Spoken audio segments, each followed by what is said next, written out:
Hi, I'm Nat. And I'm Guy. And Donald Trump, 12 days of chaos, as well as a little bit of Mark Cuban news. Yes. You want to say anything before we start? We might be a little bit less structured and planned today because we had to deal with the Mexican bureaucratic system, but everything's okay. Well, as well, you got WDW Pro tomorrow, hopefully, Yes. at noon. I have a new camera set up and some new, computer set up for that show. So we have to have a hard out at 10:15 tonight. Yes. So we may not go over to Rumble tonight. RUMBLE. Yeah. Okay. Let's go into... And I will post the link to the show tomorrow for WDW Pro once everything's confirmed on our X or Twitter. Yeah. Okay. Let's get into the President Trump news. Yes. So, number one news. Trump says there's a ceasefire agreement between Israel and Iran, and this comes as a surprise to most people, I guess. Yeah, and this isn't 100% confirmed. I know everybody's seen it all over the media, but let's just take it with a grain of salt for now. There's a lot of news coming out. The Shah of Iran, or not the Shah, Ayatollah. The Ayatollah of Iran is saying a no ceasefire.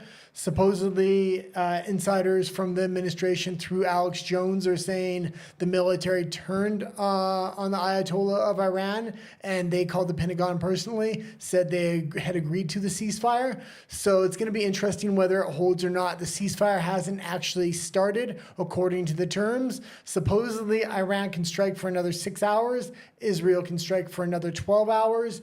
In about 24 hours, this actual ceasefire will begin. We'll see if it holds because there seems to be a contradiction with inside Iran between the Ayatollah and the actual military. The Ayatollah has not been taken out of power. They're just not following his orders right now. So it's not an actual coup at this moment, but we'll see what happens. So that could be the next thing, and that could be like a very soft regime change in a way if there does come about, if a coup does come about eventually. Yeah, but also the president of Iran had resigned last week. We brought you that news. So there's a lot of moving pieces going on here. But if this does hold, this may be bad news for Mexico. We've kind of lined up the dominoes there. Yes, and we have, also throughout last week, at least I was kind of saying, well, maybe they're working out a deal kind of like in the back while they're still trying to show force in the front, all of them. And it looks like it could be that, but at the same time, let's not sing victory just yet. Well, there's been a lot of backroom deals between the U.S. and Iran. What do I mean by that? Iran said they were going to strike a U.S. military base, and they contacted the White House first. This happened months ago, and they hit around the base. None of the missiles actually struck the base. Supposedly, they had to save face, and they let Donald Trump know that. We're going to have a story about that with clips of Donald Trump talking about what went on there. Also, the first time they tried to hit Israel a few months ago, they sent extremely slow-moving drones and contacted the White House, saying they weren't actually trying to hit any sensitive targets or civilian targets. So they do have a history of making backroom deals. We don't know all the moving pieces in this thing, but based on previous U.S. administrations, I was not looking forward to a forever war if Donald Trump was able to pull off a 12-day war because he had a lot of pieces moving that we didn't know about. Good for him, but I'm really glad this isn't turning into a bigger war, or at least it doesn't look that way at this point. Yes. So quickly, Trump announced a ceasefire. U.S. President Donald Trump announced Monday evening a ceasefire between Israel and Iran and said he hopes it will become permanent. Strikes continue, though. Israel said it identified missiles launched from Iran early Tuesday morning, shortly before Iran's foreign minister hinted that hostilities may be ending. Iranian state media reported Israel launched fresh attacks on Iran's capital, Tehran, overnight. Israel has yet to officially comment on the ceasefire, and apparently Qatar helped broker the ceasefire by mediating talks with Iran, sources say. Yeah, if this does end up holding up, Donald Trump is holding a lot of good cards right now because he's able to kind of keep the neocons at bay but not get into a major war. This would be huge. So, and it just shows to the world, it portrays military strength, but it also portrays his ability to negotiate and not want a forever war. So it's going to be interesting if this thing actually holds up. And apparently oil prices tumbled 9 minutes ago after the ceasefire was announced. Yeah, oil prices were skyrocketing through the roofs somewhat because they had been extremely low. So when they did rise, they were kind of at normal prices. But if this war would have continued, it wouldn't have been a good sign. It seems like they're now subsiding, which is really good. And apparently Iranian state media announced that the ceasefire deal was imposed on the enemy. So apparently imposed on So, and we Israel. have to remember Russia and China have a lot to do with the ceasefire. I would give them probably more credit than I would actually give Donald Trump and the U.S. A lot of economic pieces for Iran go through Russia and China. China is the heart of the BRICS, meaning all the money pumps through the body of the BRICS through China. The intellectual part of the BRICS is Russia. They're actually the ones that are coordinating the banking infrastructure and things like that. They're working with the Chinese, but it's primary Russian economic scientists and things like this making the framework for the BRICS currency system. Iran is really the backbone. So the backbone is going to supply leadership to most of the Islamic countries. The backbone is all the infrastructure projects kind of run into Iran from China and from Russia. What do I mean by that? Pipelines and roads running from Russia to Iran are currently being built. The train system, the high-speed rail that goes from China through a bunch of Middle Eastern countries and ends in Iran is already built. It started running in May. That train system is eventually supposed to extend into Europe. We'll see if it does or not. But I think Russia and China are really surrounding the Middle Eastern countries, giving some form of protection so they can really have a good economic strategy with Iran giving the leadership and really bringing the Middle East into a good economic situation if there are no wars. So I think they're telling Iran, we need to settle this. There's a good economic future for everybody involved as long as we don't get into a forever war. So having them a little bit by the BALLS. But so it also helped expose a little bit of who sides with who, like closer to home in the whole, let's say, social media or content creator or even news space. Because a lot of people are coming out now praising, like it all just becomes very confusing about were they in a war? What is it about to start? Was World War III going to start? Was it impeded? Was it not a war? Were there things being hidden? Well, I completely agree here. We got to see who was grifters and who was really interventionist anti-war, who were going to follow Trump to the very ends of the earth no matter what he said, even if he made a bad decision. So we got to really see everybody's character on social media, and it was really kind of eye-opening. We're also getting to see their kind of stance now that there may be a negotiated truce, because a lot of them are still trying to hang Trump to the wall. If he had moving pieces we didn't know behind the scenes, I'm willing to admit that, I could have been wrong. So no problem. And here, Benny Johnson says, breaking, President Trump announces Israel and Iran have agreed to a full ceasefire set to take effect within hours. Give him the Nobel Peace Prize now.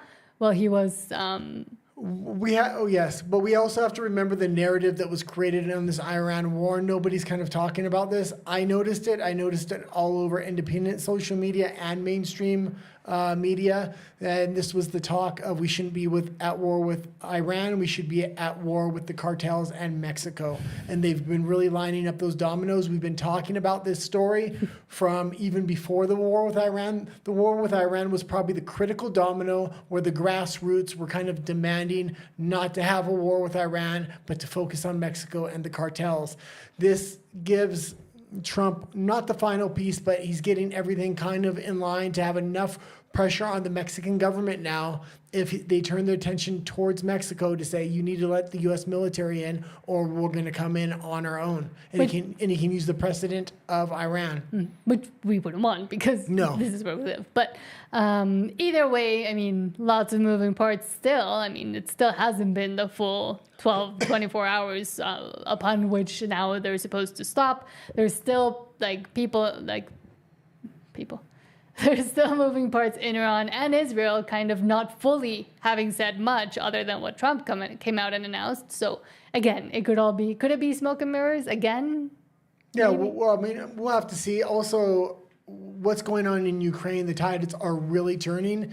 I was watching a interview with CNN and Lavrov. Lavrov's one of the chief negotiators and holds one of the highest positions in the Russian government other than Vladimir Putin. And he ran absolute circles around the interviewer. It was ridiculous. But that being said, maybe let's just move on to the next story because we do have a hard out at 10:15. Sure. I'll just quickly read. Rafa says, hi, I missed you in the morning show. Thank you. No morning show. I had an extremely important interview today, so everything went well with that, which was good, but just a lot of bureaucracy. Yes. Lots of photocopying. Yeah. And there's no show tomorrow morning because she's going to be on WDW Pro. So check that out. I think the show's going to start around noon. So noon Eastern time, 10 a.m. Central time, Mexico City time. Yeah, they're going to have you on right from the beginning, it looks like. So that's good. Yeah. And I'll post the link to our X once again, once details are confirmed. Walker says, if this continues to escalate, the majority of those who voted for Trump will be like this. Clown laughing. Yeah, as everybody knows, I did not support a forever war or even Trump going to war. But if he did do this bombing and he had pieces lined up strategically, like maybe they talked to Iran in the background before this, maybe a lot of things were planned for people to save face, for a regime change. I don't know, but I'm okay with a 12-day strike if he can pull it off and he had these pieces lined up before. If this turns into something more, I've already taken the stance I will no longer support Trump if this becomes a forever war. He brought it right to the edge where I'm willing to stop supporting him, but there may be things we didn't know. And if there's a negotiated truce, I do tip my hat to him. Yes. And Walker also says maybe the war continues through proxies like Qatar and Israel. Possibly. I think there's always going to be tensions in the Middle East with Israel and Iran and things like that. And this just reestablishes the United States' relationship with Israel, which I don't necessarily like. I would like them to be non-interventionist, stop funding Israel, have Israel fight their own wars. Israel also has 3 more conflicts going on. They actually have 7 in total, but 4 of those were with actual nations. The rest of them were with terror organizations. So they still have 3 other wars going on with other nations. And yeah, so it's interesting. Yes. Next story. Okay, let's go into the next story. And this was Mark Cuban. Oh, hold on. Yes. So from the Hollywood Reporter, why Mark Cuban turned down offer to submit to be Kamala Harris's running mate in 2024 presidential campaign. And he said, I'm not very good as a number 2 person. Or having to work for her. He was the hype man for that administration. He was on every show hyping the Kamala Harris administration. He might as well have been the VP, but I didn't understand. What? Oh, no, never mind. Okay, you can continue. So Mark Cuban is revealing why he turned down an offer to submit himself for consideration to become... 1 minute. This would have been a much better choice. I don't like Mark Cuban at all. He just sounds like a retard half the time when he's talking. We can't say that word. But he would have been a much better choice than Tim Walz. Yes, I mean, anybody would have. I almost forgot. As you started reading, I remember who was our VP choice. It was Tim Walz. This guy has got rocks for brains. At least as annoying as Mark Cuban is, I think he would have been a much better choice. Maybe he wouldn't have hired somebody that would end other people, but whatever. Mark Cuban is revealing why he turned down an offer to submit himself for consideration to become Kamala Harris's running mate in her 2024 presidential campaign. The Shark Tank star made a recent appearance on Who Cares? Told them, somebody I kind of trust said that they asked you to send in VP vetting papers and you said no, the list would be too long. Is that true? And he said, yes, but there's another reason, and it's probably because he is not good at being number 2. No, the real reason he didn't accept the position because he basically held the position in the media and he held the Democratic line. And I think he would have been all up for it, but there's a conflict of interest there and he would have had to give up a lot of his assets. And sell off a lot of his places in his company and things like that. So, yeah. Maybe this would be a soft launch for a presidential campaign. Well, the fact that he maybe didn't want to get involved as the VP because he didn't want to sell off a lot of his earnings, his stocks, things like that. Because if you do run for a position like that, you do have to foreclose a lot of your assets and then Or move them. and then remove them. But because he turned it down, this leaves him open for a potential presidential run. I don't like him for his presidential run. I don't think But he who would else win, is but there? there is not many other people. Who else? Like Newsom, Gavin Newsom, governor of California, and we know how that's turning out. AOC, but she's kind of been left in the dust If you well. have somebody like an AOC who has rocks for brains or is not very smart economically, or Gavin Newsom who's not very smart economically, maybe Mark Cuban for the next presidential run would look good as a VP pick because he has a financial background. But also, now that they put Kamala Harris up and she lost, will they risk not putting another woman up again? Like, would they go from woman of color who lost to now having a man? I think Any color? I think they're gonna have to go back to the middle and stop playing identity politics so much, and they'll probably put Newsom up. He's well connected within the Democratic Party, and he's the next logical choice. But it would be funny if the Trumps do surprise us and do a Trump 2028 with Ivanka, Ivanka Trump. with a woman, and then it's a white man, going up against a woman. that would be interesting. Okay, let's read some. We got a few more comments, maybe. Yes. So Rafa says, yes, exactly. And essentially, basically. And What do you Rafa say? also says, but Iran changes regime every few years. It is Israel, the one who still has the same prime minister they had 30 years ago. Yeah, and we had a lot of stories. I don't know if we're going to get them all today, but it was just crazy that Israel was saying Iran can't have a nuclear program. They're getting too close to nuclear weapons when Israel has a secret nuclear program. And one of the big stories that I was actually covering that I didn't get the chance to bring on the show was after the U.S. hit the nuclear facility in Iran, there was talks of Iran hitting Israel's secret underground nuclear facility back. Now, I don't know if they had the weapons capacity to do so, but if they would have done that, that would have been the perfect move for Iran to do, because it would have exposed Israel's hypocrisy to the world, saying you're not allowed to hit us back. You're not allowed to hit our secret nuclear facility that we don't have. that we don't have, and we don't let the Anybody. international community in to monitor. Yeah. So I did find that story funny, but I'm glad there is possibly a truce now. Yes, we'll see. Let's just put it that way.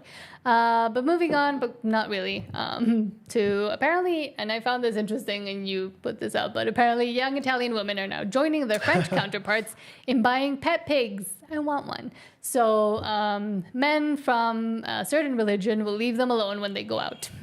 Yeah, and these are English or Italian women, and they're following what the French kind of did. There is a huge influx. Probably the biggest influx of Muslim immigrants is in France, as we've seen this week and what happened with the concert. I don't know if everybody knows about it. I'll cover it really quickly. Basically, there was a huge concert, and there was 145 women stabbed with syringes. Nobody knows what was in the syringes, so this is extremely concerning. But why don't you talk a little bit about this? I was trying to I'm a little bit off today because I didn't do my morning show and I had the weekend off. I mean, yes, it's I've always wanted a pet pig, though. They're cute, but they get gigantic. The French bulldog's kind of like a pet pig. Essentially. But I mean, instead of talking about the actual problem and what actually goes on and what England tried to hide for 20 plus years, now they're having to go to this because, of course, there's at least up I'm also off, apparently. Well, this is a great idea for women. Like, a great idea would be not to have that danger in the first place. Well, yeah, but that's the government's job, and the government needs to step in, and the people are trying to put, and the people are trying to put pressure on the government. The government doesn't seem to be listening. Mm-hmm. So what other choice do women have? They're not allowed to have guns in a lot of these countries. Mm-hmm. So I guess the closest thing is a pet pig. Yes. And if you don't know, in Islamic culture, religion. They're very fearful of pigs. They're not allowed to eat pork and things like this. Well, not fearful. No, they are fearful. Okay. Fine.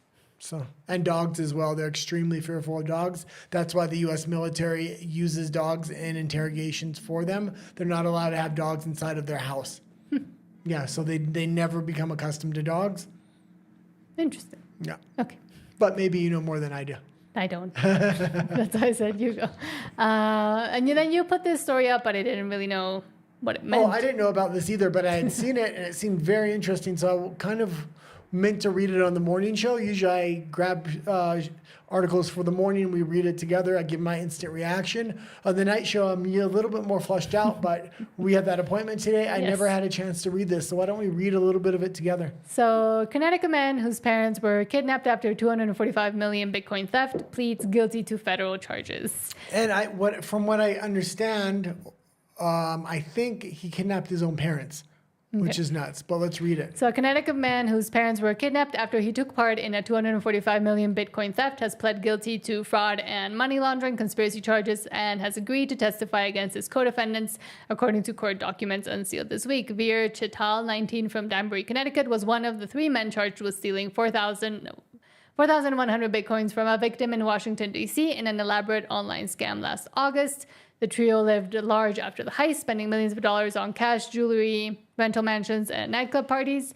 Prosecutors said a week after the theft, Chittal's parents were assaulted and kidnapped briefly in Danbury in a failed ransom plot aimed at Chittal, who the attackers believed had a large amount of cryptocurrency, authorities say. So apparently they knew he stole some, and then they tried to target his parents to say, give us some.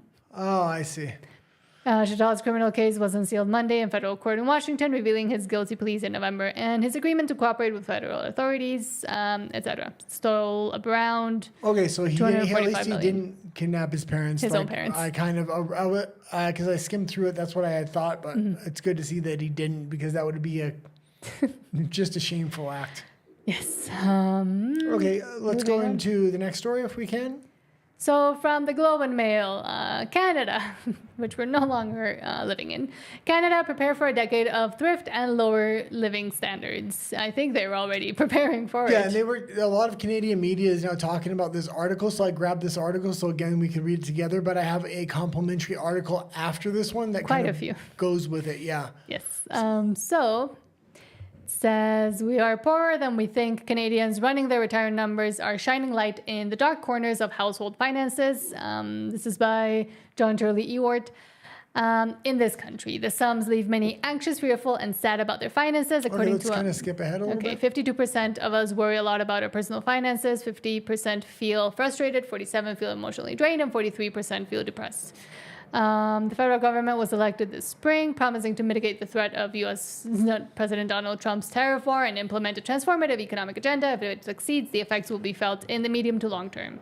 In the near term, Canadians know that their financial reckoning adds up to years of debt replacement, reducing expectations, making compromises, retiring later or not retiring at all, and lowering living standards. Yeah, and this threat with Iran, if this actually subsides and they have a negotiation here, this is not good for Canada. Canada can only sell its oil, I believe if it's over $60, it might be $55 or $60 a barrel, because most of Canada's oil comes from oil sands. It costs a lot more to process, so there's no profit until it hits that mark of either $55 or $60. I forgot the exact number, but if this conflict subsides with Iran, oil prices are again going to go down and kind of price Canada out of the oil market. And with Trump playing hardball with these tariffs, and specifically Canada, their economic future is not looking good right now.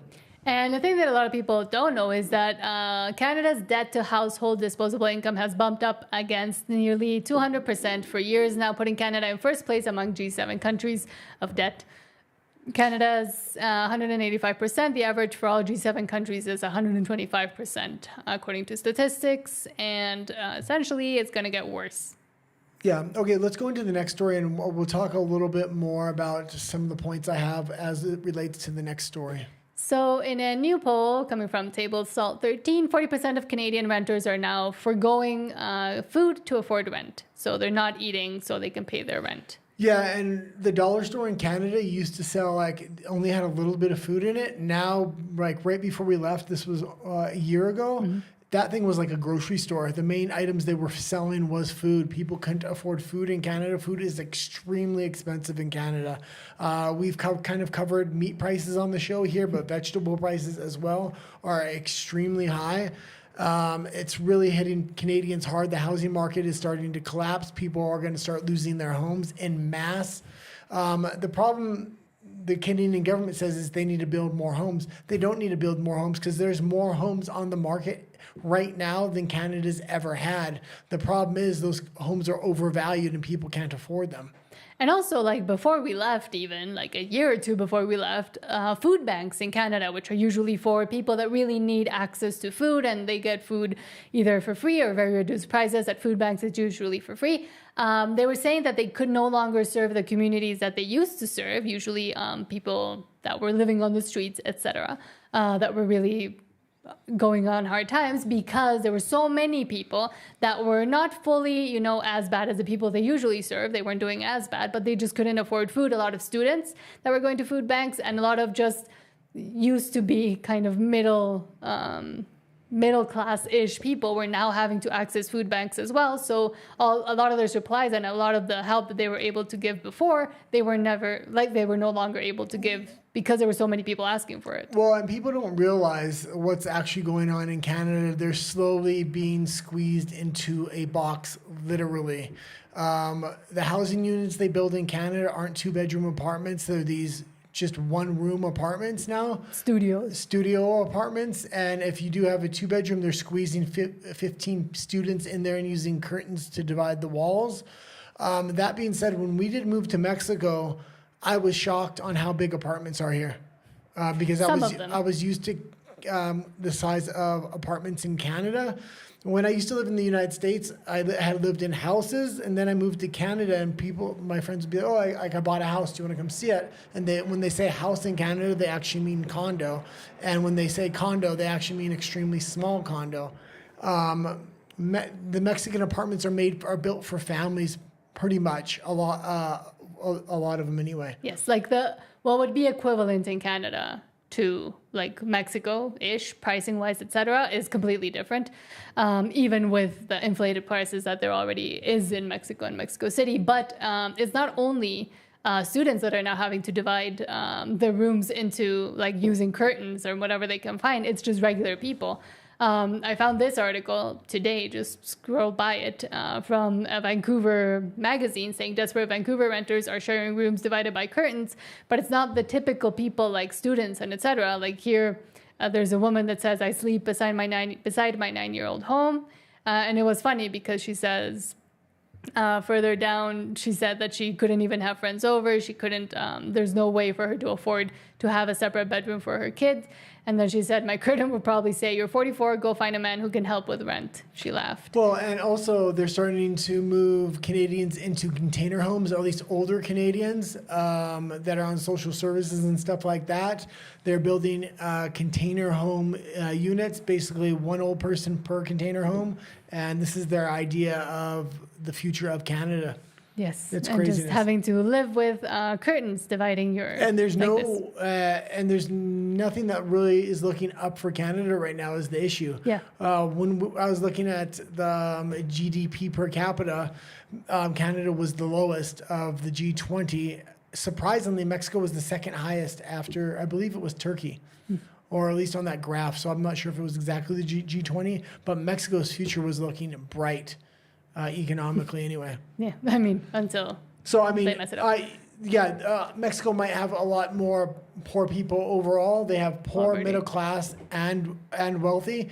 In Canada, now it's a one-way direction. You're going to become more and more and more impoverished because the government has completely messed up the economic system there, and they're sticking to long-term strategies that are just going to bring more pain to Canada. And the ways they've tried to solve issues is not solving them. It's just creating more and more problems, like the container homes. They're cashing in before the ship crashes. Essentially. Yeah. And Rafa says, and Rafa's right as well, and you're in one of the most expensive places in the country, Guy. So in Mexico City, which is one of the most expensive ones. But just the contrast of what people would expect or think, that's kind of what we want to get to. Like what people would expect or think the living conditions are in Canada for most people that do well is not the same as essentially anywhere else in the world except for probably London and New York and Los Angeles. Yeah. And Toronto, which is also a Canadian city, and Ontario. Yeah, the price of everything is just, it's extraordinary. It's the price of New York, and it's not a New York City. It's not a 24-hour city, anything like that. It's beautiful, yes, but it doesn't have the same economic driver that a lot of other cities have. It's a beautiful city. Think. It's all glass and concrete, and then there's trees somewhere outside the city. A lot of nature. If you like nature, which you don't. I mean, I like to look at it, but that's it. Rafa also says, how many taxes do you have in Canada?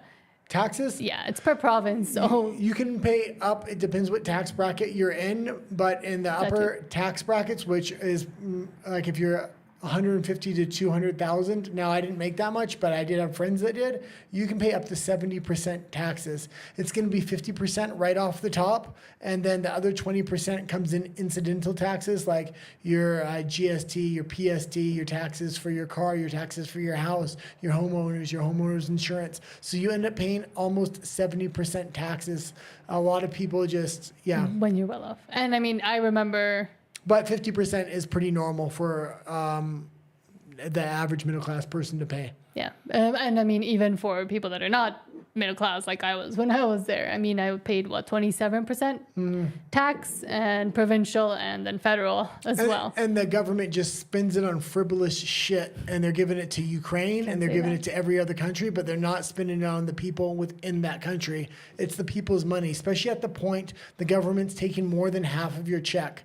They think that you work and they're entitled to more than half your hours and half the money you make, and they're going to spend it the way they want, not the way the voters want. And Rafa says 70% WTF.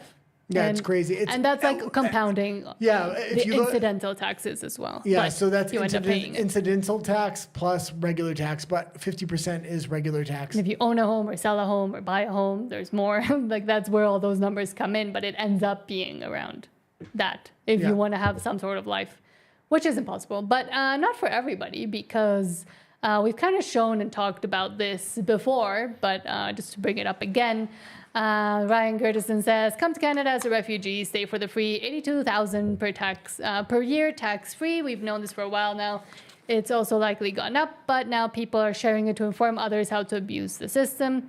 And we always say, like, people that can self-deport from the U.S. should go to Canada because they can claim refugee status and then get a bunch of benefits. 1 second before you play it, he's saying $82,000 a year is what you're going to make if you're a refugee. When it says Canadian $63,000 a year, that's how much an average Canadian makes. So as a refugee, you get paid by the government to do nothing, and you get paid more than your regular Canadian. Plus, the Canadian has to pay taxes on that, where the immigrant doesn't. And I'll just say myself, I never earned that. No, I've never earned that much. I didn't earn that at all. You know, you can get up to 82,000 Canadian dollars from Canadian government for doing nothing. Yes, I am talking about refugees. If you become refugee in Canada, they will pay you up to $224 per day. That is $140 for accommodation and around $84 for food, and that too tax-free. So it means around $82,000 a year. It looks like a paid vacation to me, or it looks like free money to me. And in addition to this, an average Canadian earns up to 63,000 Canadian dollars in a year, and he pays over 20% in taxes. Then if he buys something, he has to pay 15% again. Although refugee has to pay that, and there are a lot other things that Canadian has to suffer. So become a refugee in Canada and get up to $82,000 free for the whole year. And the refugees in Canada typically do make videos like this, not just about how to make the $82,000 a year, but then how do you get free food? How do you get free clothing so you don't have to use your $82,000 a year? Going to food banks, for example, taking up certain services that are intended for lower or no income people, but then because the system gets overwhelmed and collapsed, then nobody can actually use them anymore. And the $63,000. And nothing's done about it. And the $63,000 a year, it's taxed 20%. I think once you reach 100,000, that's when you hit the 50% tax bracket in Canada. Which Okay. is compounded, not full on explicitly said, but if you Okay, let's continue. measure all of them. Speaking of another crazy country and another insane story, in my opinion, from the BBC, the NHS, so the National Health Service in the United Kingdom, plans to DNA test all babies to assess disease risk. Okay, this is extremely. I mean, I know how the progressives and the liberals are going to put this. Oh, it's best that we know so we can help. Blah blah blah. But if you find out your baby's at genetic risk, we know what the progressives have been into for the past 100 years, and that's eugenic. Don't say the word. I can't say that. Okay, they've been I'm trying to. into, how would I say it? U space gen space nix. Eugenicism.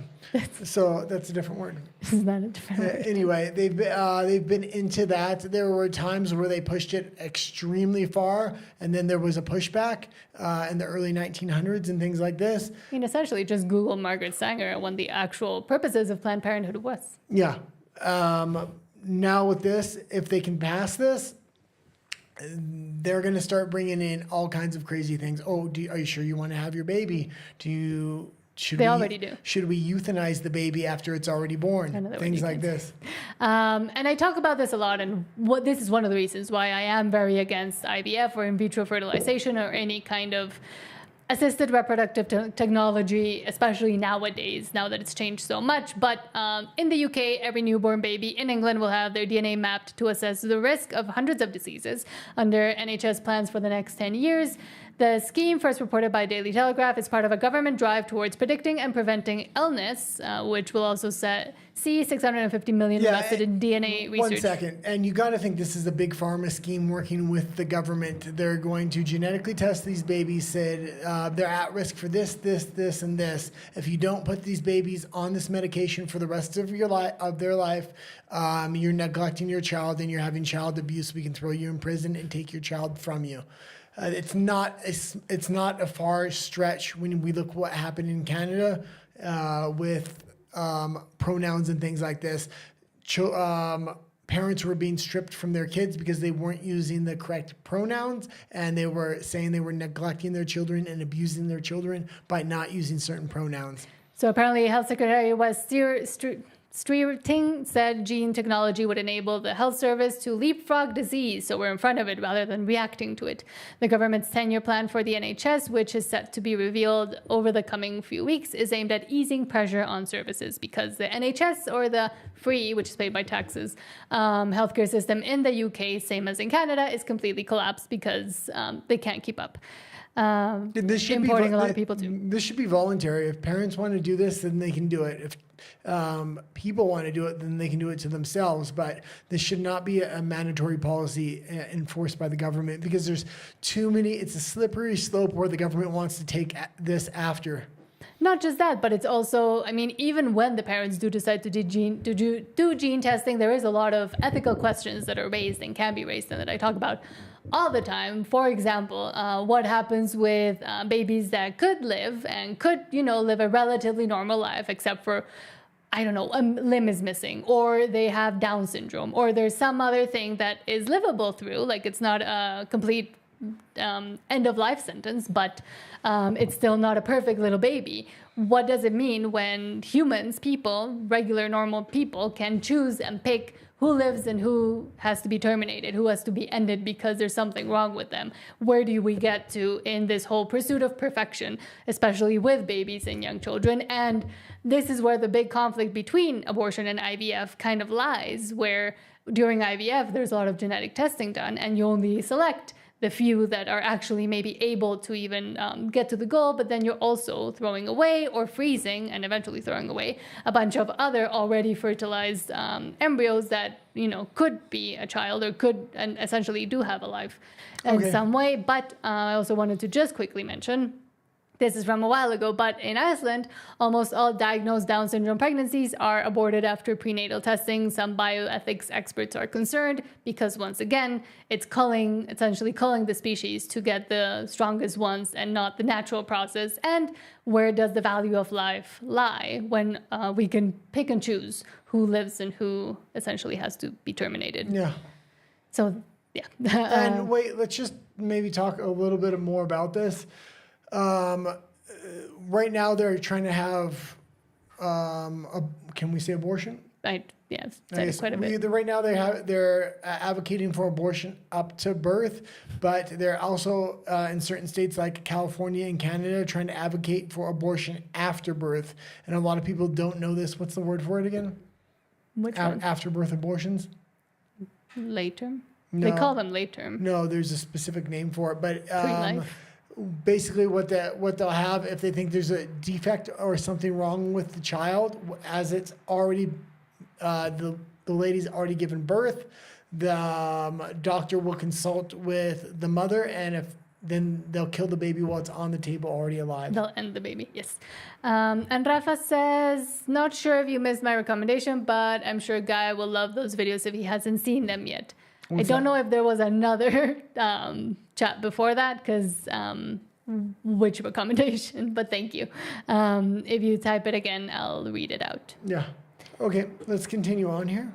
One other topic we always keep talking about, the EU intends to launch its central bank digital currency, the digital euro, in October this year.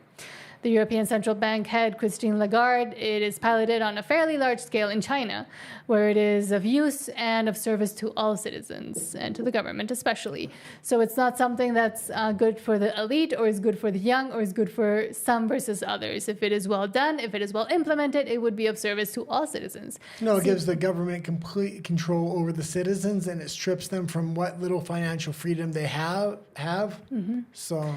And as it says here, CBDCs, central bank digital currencies, not only enable authorities to track who spends what, where, and when, they are programmable, allowing money to be restricted for specific uses, the imposition of expiry dates, and the ability to freeze or limit spending based on user behavioral location. If they want you to eat less meat, if they don't make you allergic to it, like we've also talked about, maybe they can restrict how much money you can spend on meat on a given month or week or whatever.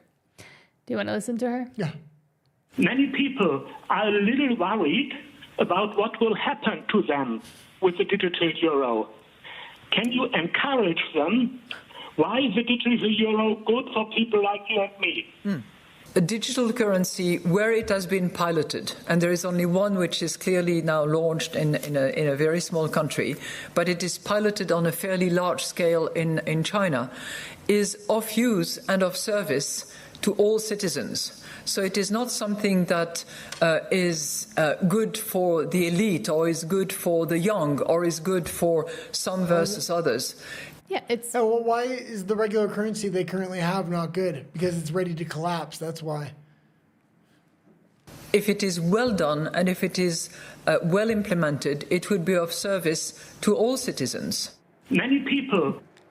Yeah, a great example to go with China as this example of, let's be able to manage and track all your currency and all your spending and where every single cent you spend goes to. Well, you got to be looking for some kind of black flag event. If people don't willingly adopt this digital currency, or the government is unable to force them into this digital currency and they choose to continue to barter with other means and forms of currency, like an American currency or something like that, the EU is going to have to really push them in with some kind of national emergency. And I mean, this could have been a good excuse, but no. And then Ukraine also seems to be falling apart, so we'll have to see what the new excuse will be. Another pandemic. You can't say that word. Okay, well, I've been saying a lot of things today. Rafa says, wow, I just changed computer and it's not appearing here. Maybe YouTube deleted it, probably. Says, anyways, I was advising Guy to see really graceful latest video on the Middle East topic. Oh, thank you. What is it? It's called Really Graceful. I'll look for it.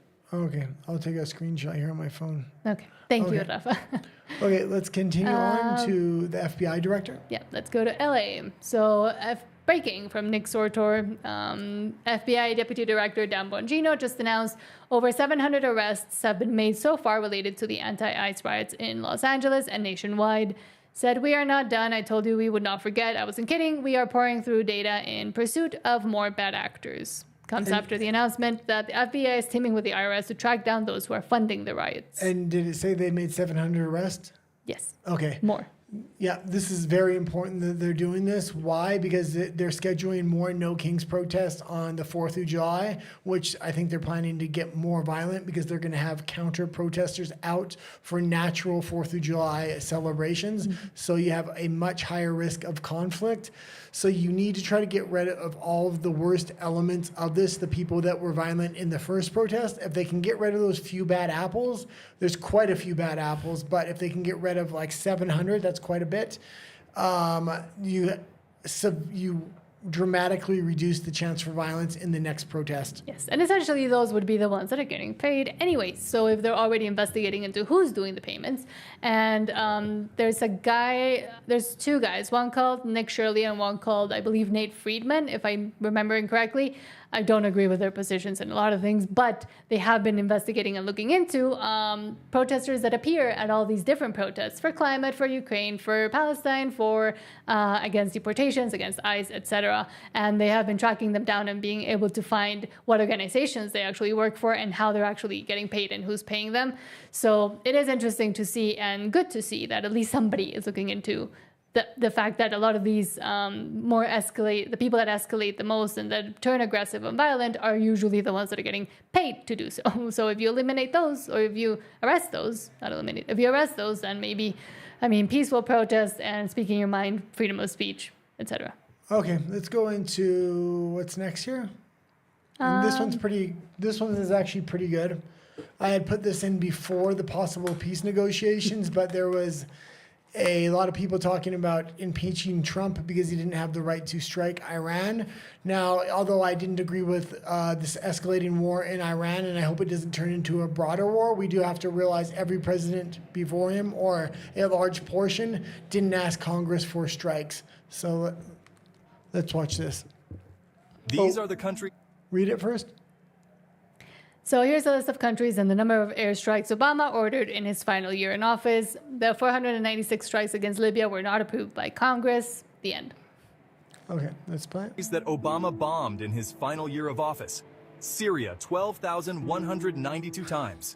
Iraq, 12,095 times. Libya, 496 times. Yemen, 35 times. Somalia, 14 times. And Pakistan, 3 times. 26,172 bombs for a total of 3 bombs every hour of every day in only 1 year.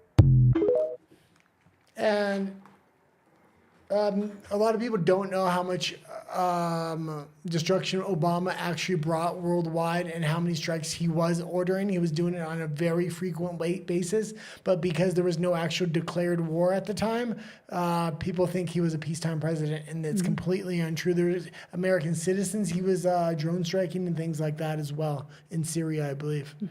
So. Yeah, And so Donald Trump doesn't necessarily need to have the approval of Congress. This was a huge talking point on the left. Oh, he didn't get approval of Congress before he did one strike.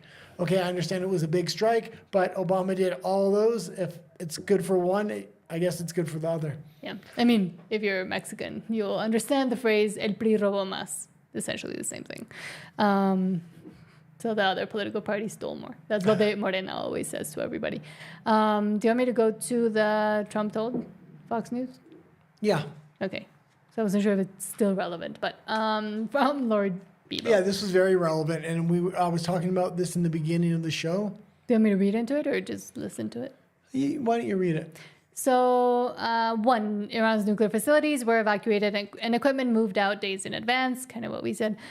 2, U.S. publicly announced and made the upcoming strikes visible. We all saw bombers moving in place and the news coverage predicting the strike. 3, the U.S. hence struck an empty Iranian nuclear facility since the Iranians knew and evacuated it. U.S. satellites showed the evacuation of the facilities by the Iranians, hence Americans knew the facility is empty and not operational.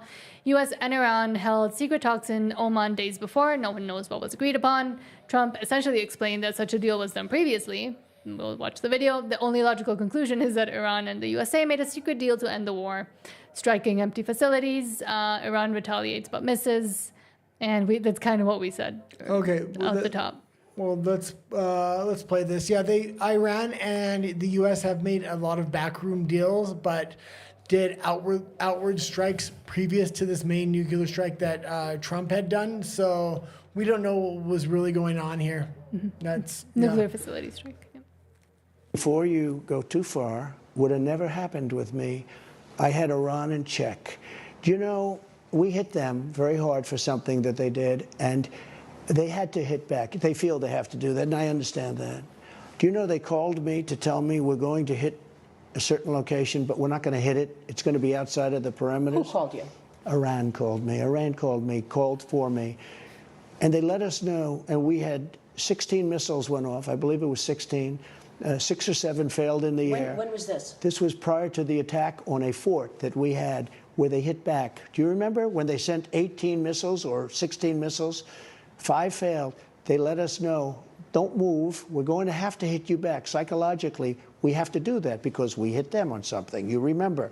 They sent 16 or 18 missiles, and we knew they weren't going to hit inside the fort. And the media was going, and now I reveal it, the media was going wild because they say it's strange. They're very accurate missiles. How come they all missed? Nobody was killed, if you remember. Yes, with all of those missiles, nobody was killed. Now, they had to do it because they have people and they have to show strength. So they aimed the missiles, but they said, please don't attack us. We're not going to hit you. That was respect. We had respect. And maybe, essentially, is kind of what happened again. Yeah, so maybe there's backroom deals going on. It's going to be interesting to see if this peace does last. If this peace agreement lasts, I'm very inclined to think there was backroom deals going on, and there was multiple negotiations. The one was in Oman. Oman, yeah. Okay, let's continue. You put this in here. I'm not sure why. So from CTV News, new Texas law will require 10 commandments to be posted in every public school classroom. Yeah, I thought this was a good policy, but I'm sure well, you disagree. I'm against any sort of religion or ideology Well, if they in want to put LGBTQ flags in every classroom, maybe we should just put take out the comments. LGBTQ flags. Don't put more stuff in.